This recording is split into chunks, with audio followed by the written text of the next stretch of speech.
Your Humanities Half Hour is brought to you by the Northern Marianas Humanities Council.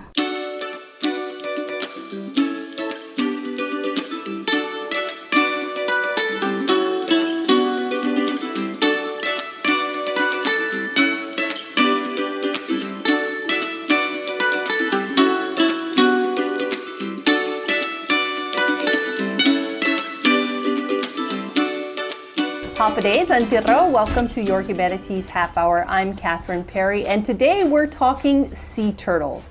Specifically, it's my pleasure to welcome to our show today Lisa Sztukowski. She is with the Endangered Species. Actually, she's the program manager for the Endangered Species under DLNR, Department of Land and Natural Resources, and the Sea Turtle Program. And also Carey Demapan, she is the public outreach specialist for the Sea Turtle Program. Ladies, welcome to the show. Thank you. Thank you. Hi, Catherine. Thank you for having us today. You know, I think when people think of sea turtles, most of us get a warm, fuzzy feeling, especially when we think about the turtles that are in our Marianas waters and on our shores. Let's start off with what types of sea turtles or species could someone expect to see here, for those of us that aren't familiar with it? So 2 out of the 7 sea turtle species known today can be found foraging in our coastal areas here in the CNMI. So basically you can find them sleeping or resting or mating in the nearshore coral reefs and the seagrass beds. The first sea turtle would be the green sea turtle. It is the most common sea turtle you can find here. And it's actually only the only nesting turtle that nests on our beaches at this time. So this turtle got its name from the green colored fat found under its shell, and that's mainly due to the diet that they eat. They can grow to be fairly large, usually around 500 pounds. The largest recorded green sea turtle, the largest recorded was actually 871 pounds, so that's quite large. Their shell can be a blend of different colors like brown, olive gray, and black. Their mouth is mainly evolved to be grazing on algae and seagrass. And the most distinct distinction between the turtles is the prefrontal scales, which is the scales found between their eyes. So a green sea turtle has 2 scales between their eyes. The next turtle would be the hawksbill sea turtle. It's named after its bird-like beak. So it does have a pointy beak, which allows them to eat different kinds of animals. They usually use their beak to dig into holes or crevices in corals or rocks.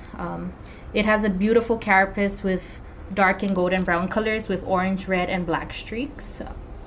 There is a small population here in the CNMI, so it is rare to see them, but they are here. Usually this turtle grows to at maturity, they are about 150, but they can grow up to 200. And for this turtle, the prefrontal scales, they have 2 pairs of scales between their eyes, so 4 scales total. Yeah. So it sounds like the green sea turtle can grow much larger than the hawksbill. Mm-hmm. And what sizes do we see here? Are we seeing like mature adults in the population? We do get hatchlings that nest on our beaches. So they're fairly small. They fit in the palm of your hand. We get juvenile turtles. They're usually about the size of a dinner plate. And we do have adult nesting green sea turtles. I think the largest we've seen was about almost 500 pounds too a couple years back. So very close to average pretty much. Mm-hmm. Why are sea turtles important to the ecosystem and the marine environment? What role do they play? They actually play a critical or vital role in both the structure of our coastal ecosystems, but also the productivity, particularly for coral reef and seagrass habitats.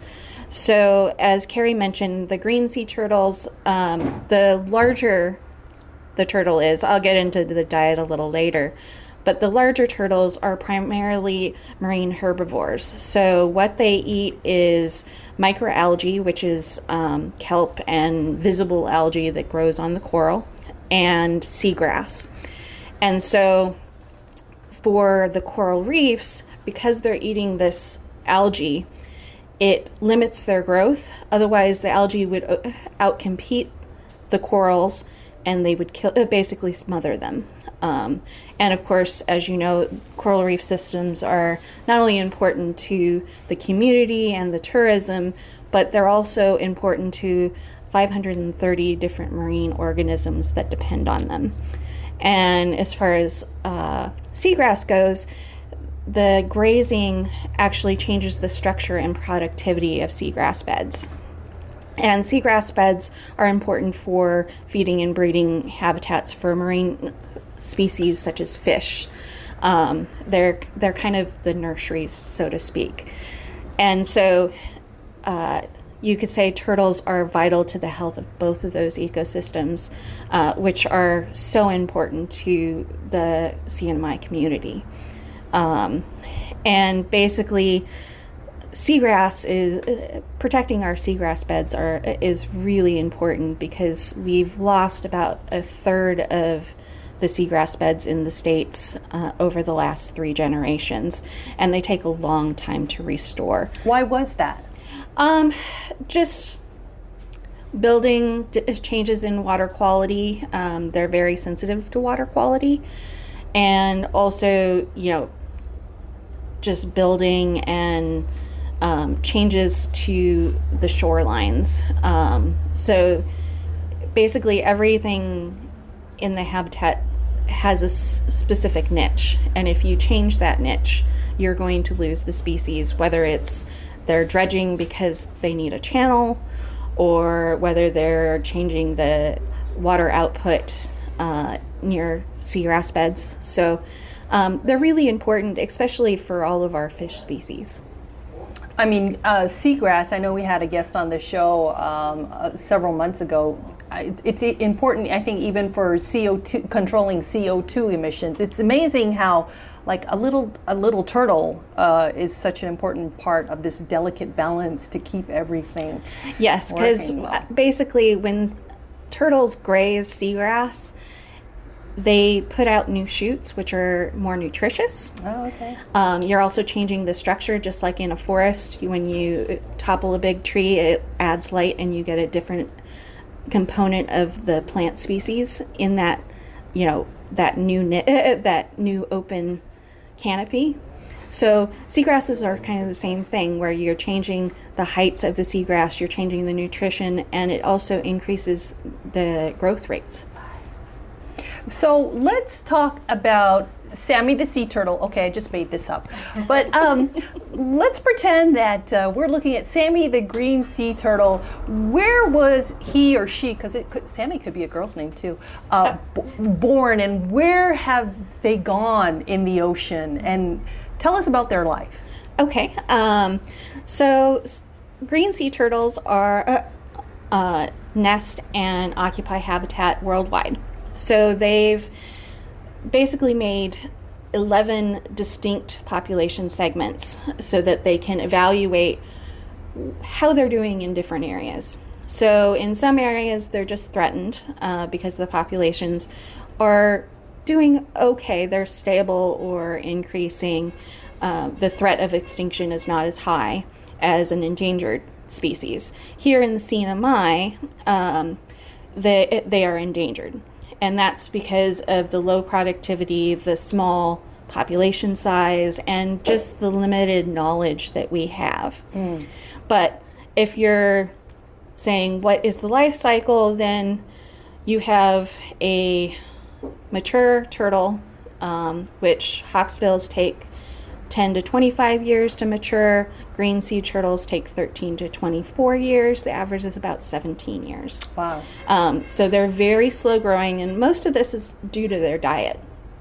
And so basically, once you have a mature turtle, they come up on the beach, hauling a whole lot of weight. Right? They're incredibly strong.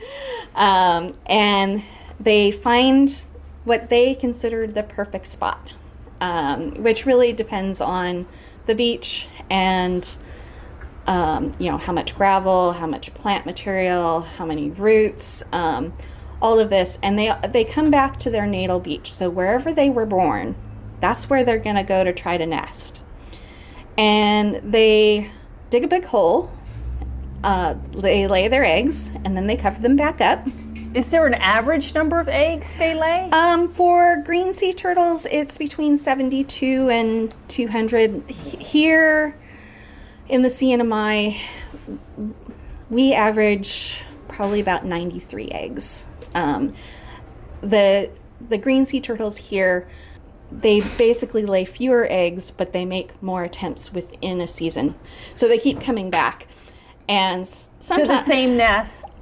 It's not necessarily the same nest, okay. but it's the same beach. Okay. Or a nearby beach, depending, particularly if they're disturbed. They'll sometimes pick suboptimal habitat to nest, like pocket beaches, and those tend to get washed away, unfortunately. So basically, they lay their eggs, and then they incubate them, and for a green sea turtle, that happens to be, about 56 days, a little bit more, a little bit less.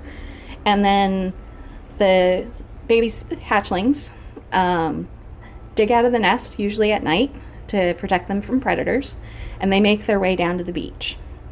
And we'll talk about some of the threats that they face in that journey. And so basically, when they're that small,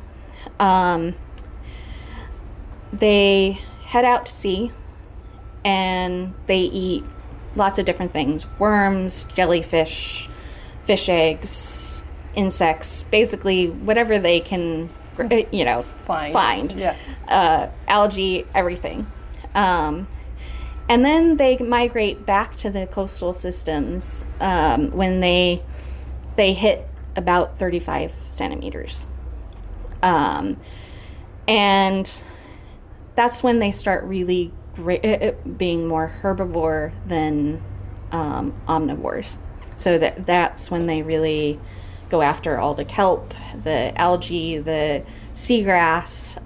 They do eat gelatinous macroplankton, which is like jellyfish and anemones, the squishy things. That's what gelatinous brought to my mind when you said it. Okay. So how far do they range as an adult? Well, as an adult, we have really kind of two types of turtles. Some that are kind of residents, so they'll stay in the local system and don't necessarily travel far. And then we have others that migrate to, places like Japan or the Philippines. And this is the same species. Yes. Some will stay local, and Yes. some will travel but come back if they're going to lay Yes. eggs. That's amazing. Same thing for the hawksbill? The hawksbill, we know a lot less about. As we know that, what they eat is sponges, anemones, squid, shrimp, algae. And they do have the same pattern where they go out to the ocean for like the first, couple years, and then they come back to the nearshore environment. And that's when they really use the coastal reefs and rocky estuaries.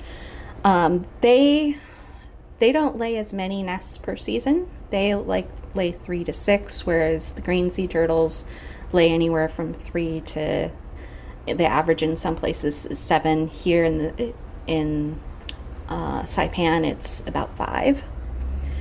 And they lay about 160 eggs for each nest. But the last nest that we had in the CNMI was in 2006. So we don't have a lot of nesting hawksbills. And as far as their range, they're mainly tropical species instead of all over the place. And they're also one of the smaller turtles. So they only get to, 2.5, 3 feet in length. Wow. Okay. And that's small. Compared to greens, it's small. Yes. Greens can get to 3 to 4 feet in length. So we understand that you're, of course, with the federal program, and specifically also to help protect and conserve the species. Are you familiar with any local legends or cultural traditions, stories related to the sea turtle? Yeah, so we do know a lot of the local cultures about sea turtles in the CNMI. We do know that sea turtles do have a strong and large cultural significance among the indigenous people here. So we gathered a lot of our information from records from the Spanish, German, and Japanese administration, but more importantly, we value the oral interviews we get from our elderly, right? So just to start off, it was recorded during the Spanish administration that the sea turtle shell was a sign of submission. So basically, we know that warfare between tribes were very common back then. So usually they would have hostilities. And usually when 1 or 2 people die within a clan, they would want to end the hostility already. So what they would do is they would take a sea turtle shell, send it over to the opposing party, and that was their sign of submission. They want to stop fighting. They've already been impacted by, through the deaths of their people. So that's one cultural use. In the Spanish administration too, they briefly talked about a sea turtle shell being used for money. So they would take the shell and basically they would carve it up into tiny circle disc. And they would use that for money. So you would see indentations like 1 line, 2 lines, or 3 lines on the shell. The more lines indicated a higher value. Yeah.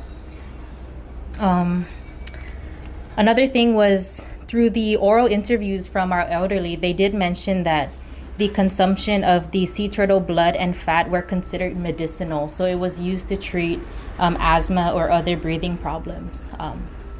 Drinking the broth from a freshly cooked sea turtle was also known to increase your strength. So for that, what they would do is they would take a turtle, flip it on its shell, and then they would put a source of fire over the turtle. And basically, like, the broth and the juices would kind of concentrate at the bottom of the shell, so they would drink that, and it was known to increase strength among the locals. And then among all of the German records and of the oral interviews, sea turtle was a source of food and subsistence for many of the locals. They did mention that turtle was not an everyday food source, but it was reserved for special occasions such as fiestas, weddings, large community events. So they would be purposely hunted for these fiestas, and then they would be placed on the table along with other delicacies in the past, such as fanihi and azuzus. And basically, when a fiesta was upcoming, they would organize a group of people to hunt these turtles and bring them back, usually in a canoe, and bring them back for the fiesta. And more recently, they did mention that sea turtle shell was a highly prized gift, so they would give these shells during events such as large weddings or fiestas and such. Yeah, and those are just some of the cultural significance of sea turtles here in the Marianas. Wow, that's a lot more than I've ever heard before. I think it's important to mention before we go to break that it is illegal to harvest, maybe even harass. We'll find out after the break. Sea turtles, and we can talk more about the balance between conserving the species and the traditional use, and most importantly, what the community can do to be a part of ensuring that the sea turtle remains a part of our marine ecology and our culture here in the Marianas. How's that sound? That's great. All right, we'll be back after this break. Are you interested in promoting the humanities in the Marianas? The Northern Marianas Humanities Council is looking for a dynamic and enthusiastic team player for the position of Program Officer. Duties include creatively developing and implementing humanities programs, events, and the Council's Community Grants Program. Check out our vacancy announcement at nmhcouncil.org, that's nmhcouncil.org, for application details and to discover how you can take part in navigating the human experience. Welcome back to your Humanities Half Hour. We are speaking with Endangered Species Program Manager Lisa Sztukowski and Public Outreach Specialist for the Sea Turtle Program, both under the Department of Lands and Natural Resources, Carey Demapan. Ladies, let's talk about why sea turtles are protected and how. Well, sea turtle, 6 of the 7 sea turtles species worldwide are protected, whether they're threatened or endangered. And this is because of the population declines for various threats, which we can talk about. Yes. The main threat here in the Marianas is actually poaching, which is the illegal take or harassment of sea turtles. And this comes in a couple different forms. One is egg harvest, which accounts for about 8% of the loss of eggs or nests in Saipan. It's a little lower on Tinian and Rhoda. And the other, which really, really makes a big difference in the population, is the taking of adult turtles. Basically, a nesting female has a higher reproductive value to the population because, as we've talked about, the hatchlings have various threats that they have to go through, from predation to, not enough food, starvation, all of those things mean that probably 1 in 1,000 hatchlings make it to I was going adulthood. to ask you, because you said green turtles lay an average here in the CNMI 93 eggs. Wow, that sounds like a lot. And we have several nests. And wow, we got a lot of little baby sea turtles out there. But you just said only 1 out of 1,000 are going to make it. Yeah, that's the rough estimate. It's really hard to tell. We're only, because we can't, the hatchlings are too small for us to tag. So this comes from estimates of hatch rates and the return rates of adults. The interim, we're piecing together slowly with new technology, smaller tags so we know where they go, what they're doing. But essentially for a long time it was really kind of a black box. They left. I mean, there's still loads and loads of research where we're trying to figure out how they migrate, how they find their natal beaches. I mean, that could be anything from, the chemical signature, like they think for salmon, to geomagnetic, aspects of their brain. So sea turtles are really fascinating. But what it comes down to is they mature slowly. And while they lay a lot of eggs, most of them don't survive and make it to adulthood. And so those adults are really, really valuable to the population. We estimate that within Saipan, Tinian, and Rhoda, in an 11-year study, they estimated that our population size is only about 55 turtles. I mean, you can imagine that. And, annually we get, for the 3 islands, it's an average of about 12 nesters a season. For here in Saipan, it's like 7 to 8, and 32% of those are poached. So that's a huge number and a huge loss. Right now, there's new turtles, young turtles that have never been tagged, that are still coming in, but because they mature so slowly, it's really hard to project, what our damage that we're doing today is going to have in the future. So let's be clear for our listeners. What are we not allowed to do when it comes to sea turtles? Sea turtles are protected from various local and federal laws. So we have the CNMI public law, and then for federal, we have the Endangered Species Act and the Lacey Act. So under the Endangered Species Act, we are not allowed to take sea turtles, and with that, it means we cannot harass, we cannot hunt them, kill, trap, capture, or collect, or engage in any of that kind of conduct with sea turtles. The Lacey Act kind of focuses more on the commercial side, so you aren't allowed to export, import, purchase, or sell any sea turtle related products in interstate and in foreign commerce. So for both of these federal laws, fines can go up to $25,000, and imprisonment usually is around 6 months to 1 year. People that are caught poaching can be prosecuted under both local and federal laws. So we do take this kind of incident seriously. We also just wanted to mention that the U.S. Fish and Wildlife Service and the National Oceanic and Atmospheric Administration are offering monetary rewards for any information leading to an arrest. And the reward amount will be dependent on the kind of information you give and whether they will be prosecuted in the court. So tell us, how can our community be a part of ensuring that this species remains a part of our culture? Because basically, if it's wiped out, then I think a lot of people would be interested in helping the enforcement section of Fish and Wildlife and the Sea Turtle Protection Program that you guys have. What can we do to help? Okay, so we'll go back to some of the other threats besides poaching. There's other human activities that endanger turtles. So marine debris like litter, nets that are lost that become entanglement issues, boat strikes, and also just the disturbance of people on the beach will scare away a turtle. And so if you see a turtle on the beach, you want to be very quiet. You want to turn off the lights and just stay back. Let them do their thing. Because if they've managed to get that far, they may or may not nest. And you can actually call our hotline with that information, or with poaching information, or if you see a sea turtle in trouble. And what is your hotline? Our hotline number is 670-287-8537. And calls made are completely anonymous, and our hotline is open 24 hours a day.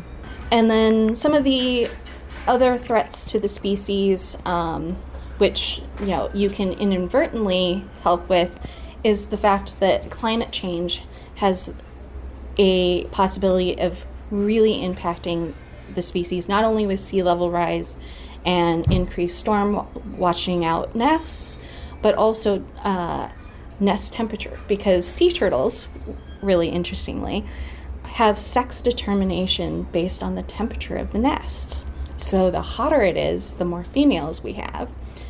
And while that sounds like a good thing because you have a lot more females to nest, if you don't have enough males to mate with them, you're in trouble.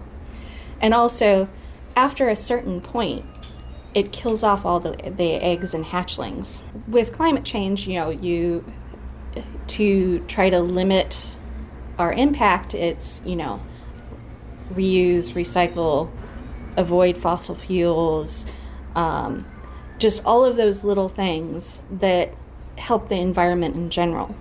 I think the strongest, the most powerful thing that the CNMI can do is the community backing to stop the poaching. Because no matter how much enforcement and how much education we put out there, we can't be everywhere at once.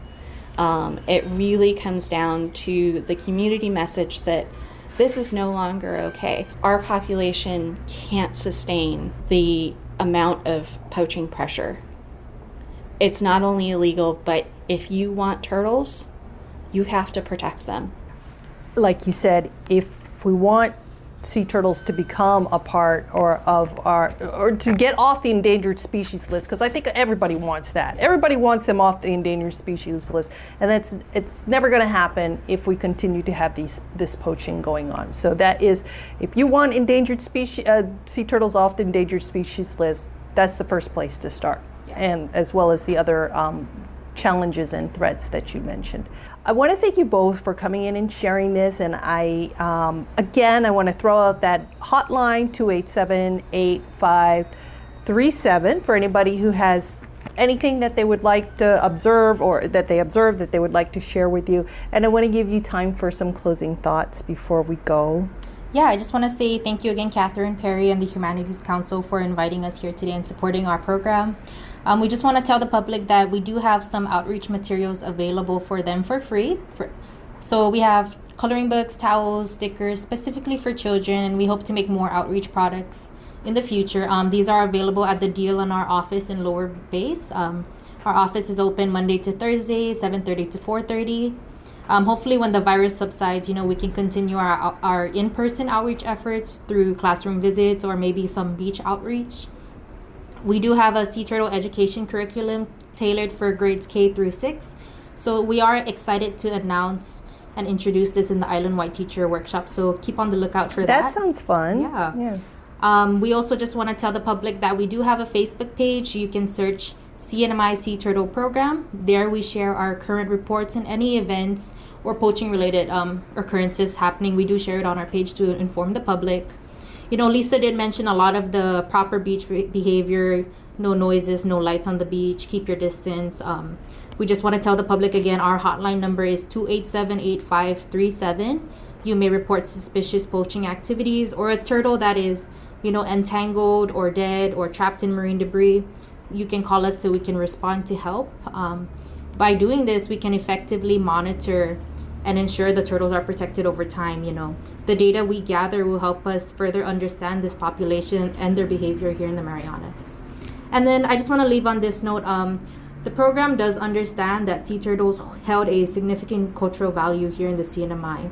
And by this, I'm referring to, sea turtles as a source of subsistence and its role in fiestas and in community events. But given the information we have today, we do know that our nesting population is at risk of extinction.